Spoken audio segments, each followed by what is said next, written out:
Cléone.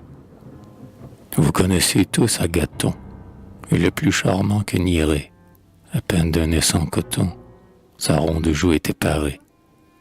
Sa voix est tendre, il a le ton, comme les yeux de Cythérée. Vous savez de quel vermillon, sa blancheur vive et colorée. La chevelure d'Apollon n'est pas si longue et si dorée. Je le prie pour mon compagnon, aussitôt que je fus nubile. Ce n'est pas sa beauté fragile dont mon cœur fut le plus épris. S'il a les grâces de Paris, mon amant le bras d'Achille. Un soir, dans un petit bateau, tout auprès d'une île Cyclade, ma tante et moi goûtions sur l'eau le plaisir de la promenade, quand de Lydie un gros vaisseau va nous aborder à la rade. Le vieux capitaine écumeur venait souvent dans cette plage chercher des filles de mon âge pour les plaisirs du gouverneur. En moi je ne sais quoi le frappe, il me trouve un air assez beau, il laisse ma tante, il me happe, il m'enlève comme un moineau, il va me vendre à son satrape. Ma bonne tante, en glapissant et la poitrine déchirée, s'en retourne au port du Pirée, raconter aux premiers passants que sa Théone est égarée. Que de Lydie un armateur, un vieux pirate, un revendeur de la féminine denrée, s'en est allé livrer ma fleur au commandant de la contrée. Pensez-vous alors qu'Agathon s'amusa à verser des larmes, à me peindre avec un crayon, à chanter sa perte et mes charmes sur un petit psalterion? Pour me ravoir, il prit les armes, mais n'ayant pas de quoi payer, seulement le moindre staffier, et se fiant sur sa figure, d'une fille il prit la coiffure, le tour de gorge et le panier. Il cacha sous son tablier un long poignard et son armure, et courut tenter l'aventure dans la barque d'un automnier. Il arrive au bord du méandre avec son petit attirail.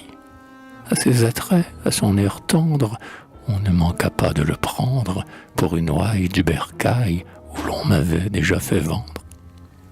Et dès qu'à terre il put descendre, on l'enferma dans mon sérail.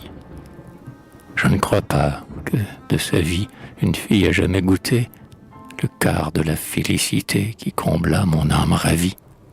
Quand, dans un sérail de Lydie, je vis mon grec à mon côté, et que je pus en liberté récompenser la nouveauté d'une entreprise si hardie.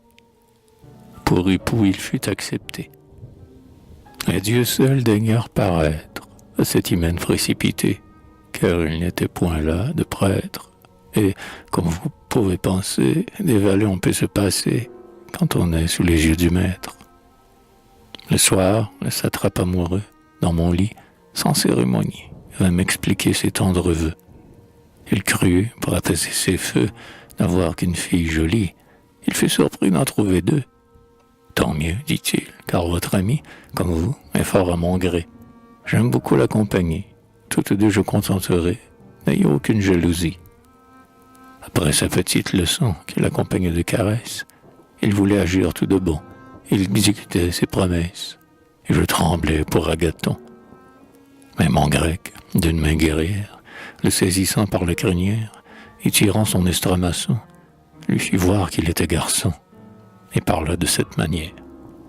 Sortons tous trois de la maison, et qu'on me fasse ouvrir à la porte. Faites bien signe à votre escorte de ne suivre en nulle façon. Marchons tous les trois au rivage, embarquons-nous sur un esquif. J'aurai sur vous l'œil attentif, point de geste, point de langage. Au premier signe un peu douteux, au clignement d'une paupière, à l'instant je vous coupe en deux et vous jette dans la rivière. Le satrape était un seigneur, assez sujet à la frayeur. Il eut beaucoup d'obéissance. Lorsqu'on a peur, on est fort doux. Sur la nacelle, en diligence, nous l'embarquâmes avec nous. Sitôt que nous fûmes en Grèce, son vainqueur le mit à rançon. Elle fut en sonnante espèce. Elle était forte, il m'en fit don. Ce fut ma dot et mon douaire. Avouez qu'il a su plus faire que le bel esprit Lygdamon, et que j'aurais fort à me plaindre s'il n'avait songé qu'à me peindre et qu'à me faire une chanson. Les Grecs furent charmés de la voix douce et vive, du naturel aisé, de la gaieté naïve, dont la jeune Théone anima son récit. La grâce, en s'exprimant, vaut mieux que ce qu'on dit. On applaudit, on rit, les Grecs aimaient à rire. Pourvu qu'on soit content, qu'importe qu'on admire. Apamie s'avança, les larmes dans les yeux. Ses pleurs étaient un charme, mais la rendaient plus belle. Les Grecs prirent alors un air plus sérieux, et dès qu'elle parla, les cœurs furent pour elle.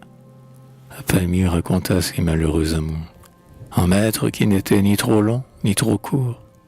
Des syllabes par vers, mollement arrangées, se suivaient avec art et semblaient négligées. Le rythme en est facile, il est mélodieux. L'hexamètre est plus beau, mais parfois ennuyeux.